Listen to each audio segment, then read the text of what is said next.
Everything you see on the table right now is all that you're gonna need to shoot a short film. Now, this is the bare minimum, and these are just the basics. If you have never made a short film with this minimal amount of stuff, then it's a good practice to really focus on the important parts of storytelling and how to get the job done with only these things. There's been even famous directors that have tried this exercise, such as Zack Snyder, who's all about the visuals, but still shot a short film on an iPhone. So the first thing that we have are two phones. One of them is gonna be to record the video, and one is gonna be to record the audio. Next, we have your lights. These are two can lights, really cheap option. If you don't wanna go that route, you could just use a lamp in the house or whatever you have access to. Next on the list is diffusion. What we have here is a mattress protector, and what we do is we just put this in front of our lights to get a softer look on our actors, which gets you closer to that cinematic Hollywood look. The next thing you're gonna need is a laptop or a computer to edit on. On that computer, you're gonna need an editing software. The program we recommend is DaVinci Resolve.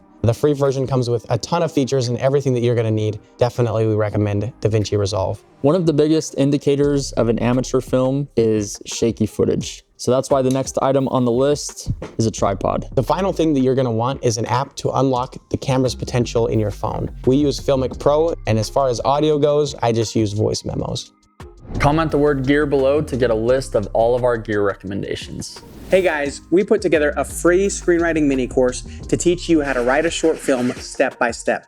It'll also teach you the 4 basic types of stories, and we've included a bunch of guides and cheat sheets to help you along the way. Just click the link below to get instant access to the free mini course.